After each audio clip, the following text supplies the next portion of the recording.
You got to let the knife do the work. You just want to take a little slivers at a time. Do not put a lot of pressure. See how that is? How little I took off? Don't take off a whole lot, just a little bit at a time, so that you will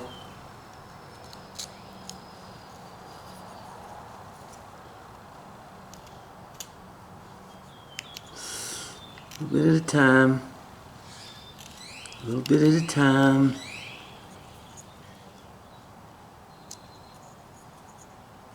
A little bit at a time. Okay? You want to take off very little so that you don't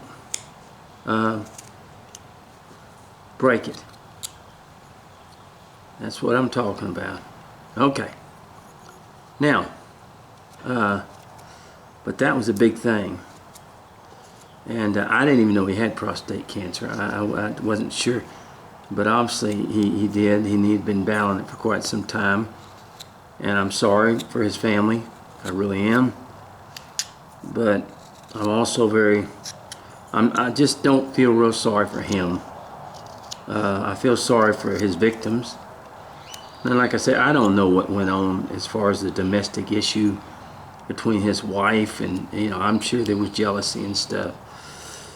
But it was pretty obvious that Simpson was the killer.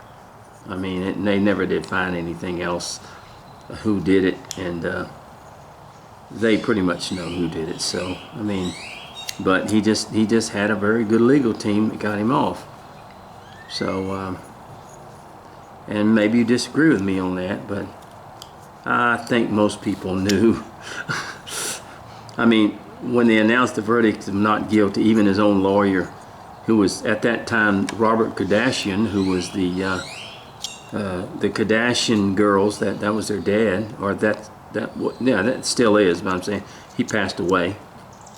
But he was even shocked. So I mean, it was pretty strenuous to understand what was going on. Okay, now here we go. We're gonna put that. So we've got a little hand right here, and we're just gonna kind of, and I'll show you what we're going to do with that. So in such a way.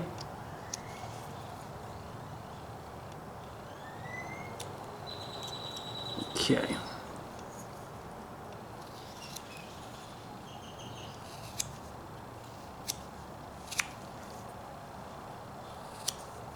Now you ask yourself, how long, how do you know when it fits in the little thing? Well, already, as you grow along, you take the little thing and you fit it in there, and you ask yourself, is it going to fit and do it tightly? Yeah, it's already fitting in there. So you just kind of, so you know that your height, you know, your width is already about 1 inch, and if you cut it down, it's already fitting in there like that. But the main thing is your height. Is it going to fit in there, and is the top going to snap closed? And it does. So we can pretty much now know that our figure is going to fit in there, so we don't have to cut any more off the top if we have to of the actual head and all that other stuff. That's why it's important to keep to the strict 2-inch height that you are dealing with.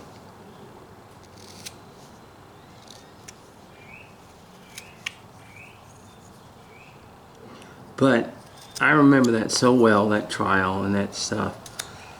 And I remember the disappointment and the things that went on, and that afterwards, well, OJ,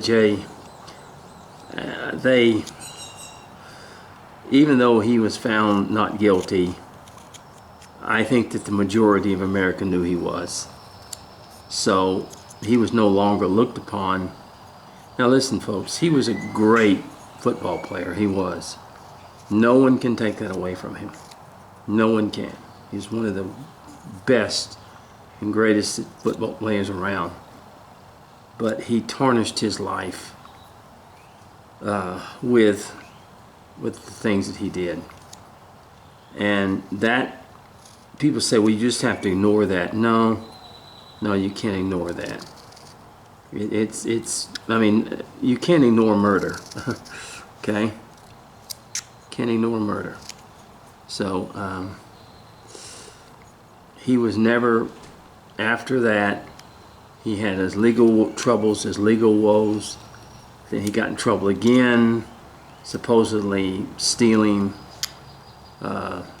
stuff that he claimed was his and all that stuff. So it just turned out really to be a very tragic life. And like I said, I liked OJ. He was in several Naked Gun movies and was funny and all that stuff. And I mean, he had everything in front of him. He threw it away. Plus, he killed 2 people. Now, like I said, you can argue that point, and that's fine if you want to argue the point. But it was quite obvious what had happened. And they never found their killer because their killer was already, you know, and he just had a better law firm and lawyers to argue his case, and he won. And that happens. There are guilty people that, like I said, there are guilty people and there are innocent people. There are innocent people get blamed and guilty people that don't get blamed. So that happens. But I remember that very well. As you can see, now he's starting to really take shape now. Starting to really take form. I'm going to cut that right there.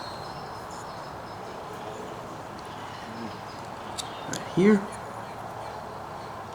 Right here. Alright. Now let's see. Let's think about... let's go back here and let's look at him a little bit like that.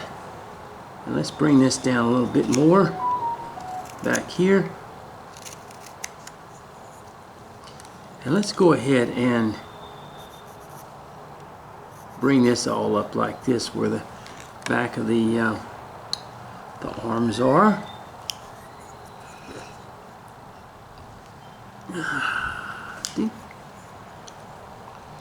But this was the thing that just gets me, is that he had everything. He had fame, he had fortune, he had all these things. He just destroyed his life, and he's got nobody to blame but himself. And I think he died a man who was desolate because he didn't really want to be out in the limelight anymore, because he knew that people just didn't like him. In fact, most people hated him because they were almost positive that he had killed these people and gotten away with it. And no matter how famous you are, that's not something that most people like. So anyway, it was a tragedy and that's the thing, folks. You can be rich and popular and famous, and if your life is a mess and whatever, you can really mess it up. I hope he repented before God and got right with the Lord, because if not, well, then he's facing, which we will all face, Judgment Day with the Lord, and the Lord knows. The Lord knows whether he killed his wife or not. He knows. And if I'm wrong about it, then I apologize, but I don't think I'm wrong about that. And I think the majority of Americans don't think they're wrong about it either. That's just our legal system sometimes. Our legal system can get people off that are guilty, as well as convict people who are innocent.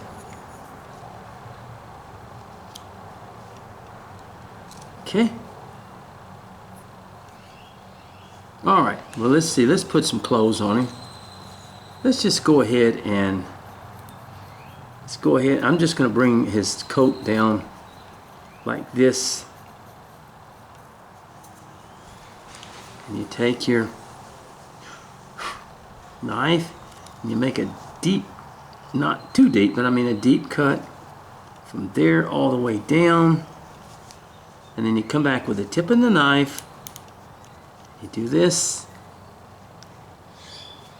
And voila, you get that down there.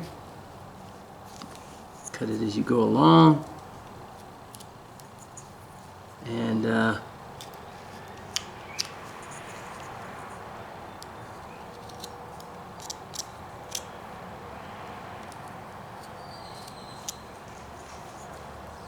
cut it as you go along. There we go. Making your hang. And on the other side, just going to come down just like that. And do the same thing. You want to be careful. You want to be careful.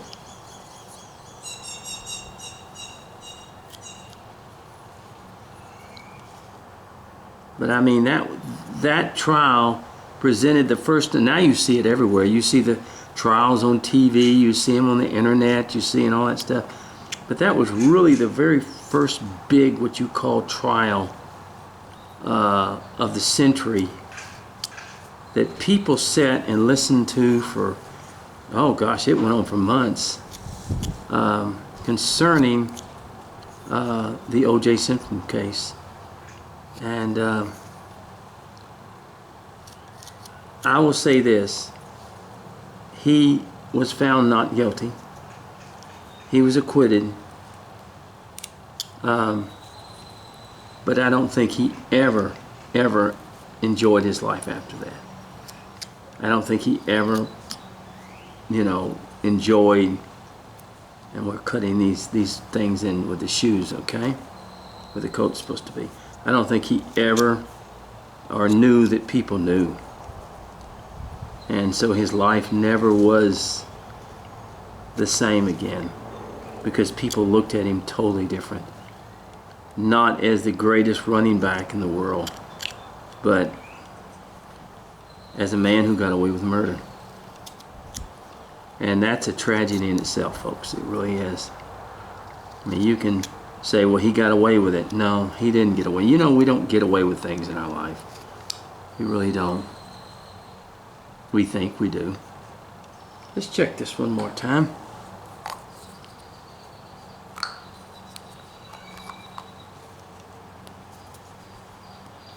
Okay. Okay. Yep. Okay. We've got him where he's perfect for the canister. Yeah, you don't ever get away with anything in life. I mean, you might get away with it for a while, but one day you're going to have to face, if you don't face the law, you'll face God one day. And we never get away with it then, because He knows. He knows. You can fool lawyers, you can fool juries, you can fool whatever.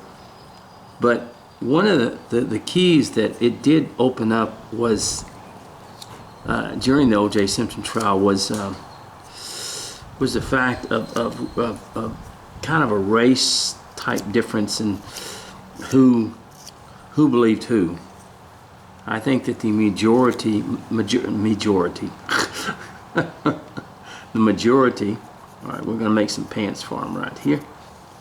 The majority of whites felt that he was guilty, and that the majority of African Americans felt he was not guilty. And as a lot of people said, O.J. going free was an example of all the years of oppression that they had, put up with and stuff. And I guess if you want to believe that, that's fine. But I hate when things like that go, when people say things like that, because the whole thing was, this was not about race or murder or whatever. This was about what happened to people's families and were destroyed and all that other stuff. So people just have to bring that in, and especially the fact that it was brought into the trial, that OJ's lawyer, Johnny Cochran, said that, you know, that they were racist against him and this was a race thing and all that other stuff. And it was not. It was just the fact that it was a man now that had committed a murder. And yes, his wife was white. We all know that. And of course that came into the thing too, you know, because it was a black man with a white woman in it, you know, and that should have never been an issue concerning what happened. The issue was that he had murdered this woman and this man. And poor old Ron Goldman, now I don't know if what was going on between Ron Goldman and his wife. I have no idea. They were already divorced, I think, and all that stuff. But it didn't matter. He was but the way I understand Ron Goldman, there was nothing going on, and he was just with her, and he also was murdered. But you think about the Manson murders as well. I mean, poor old Sharon Tate, she was, you know, in that house, and there were innocent people that were just visiting over and doing things like that, and they ended up getting killed in the process of the Manson murders. So the 60s was a very bad time for so many things going on.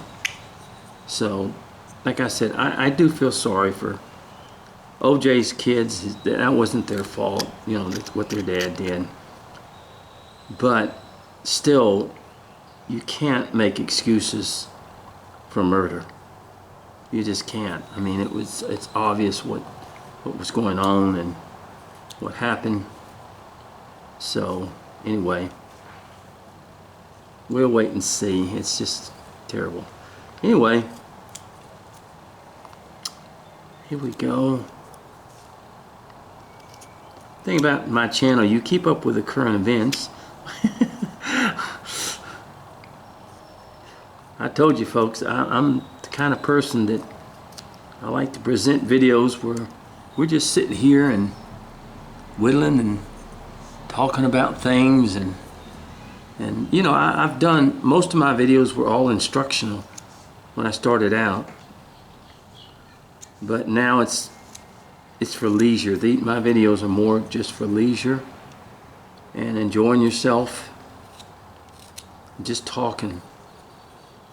Listen, since cell phones and all that other stuff come in, there's a lot of people, we just don't talk anymore.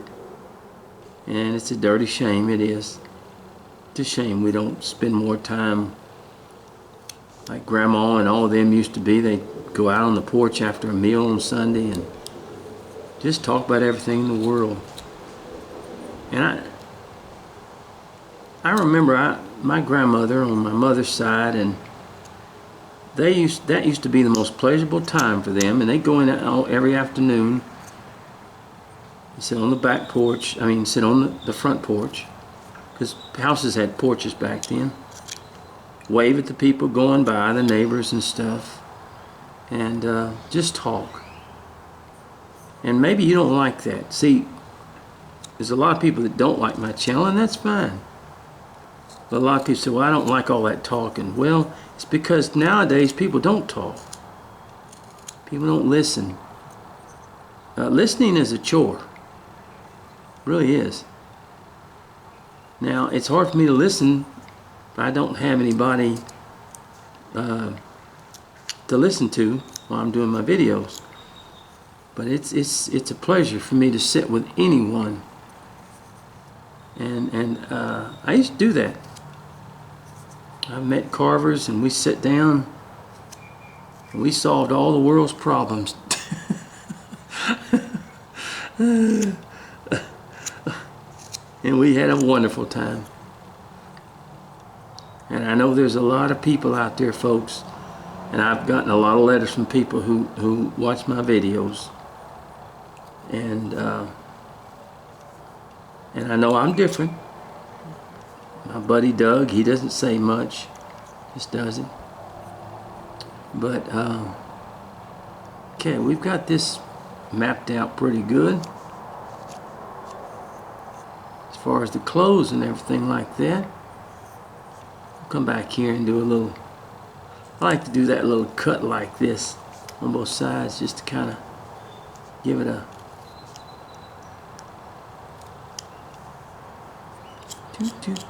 two.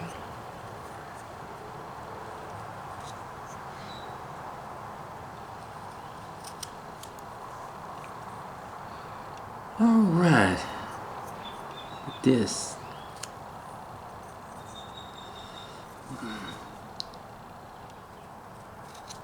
But most people today, they just want to sit there with their phones in their hand and leave me alone.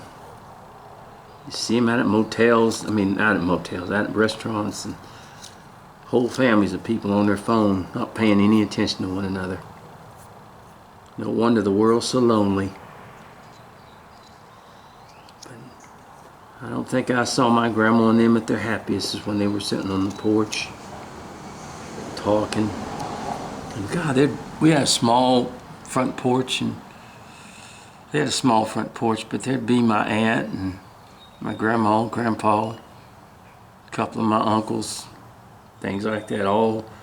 They'd even be sitting on the edge of the porch. They wouldn't even have a chair because it was a small porch. And they just talk about current events, talk about the things of the world. Maybe they didn't solve everything, but I think it was a closeness that people felt that they just don't have today. They really don't. And I watch people at restaurants, and all right, to do the face, we're gonna make our little place where our nose is first gonna go. And people,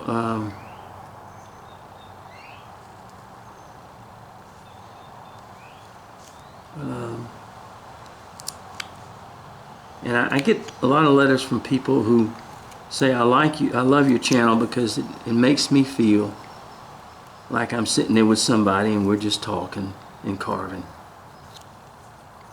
And there's a lot of people in this world that would love to have someone just sit and talk to them.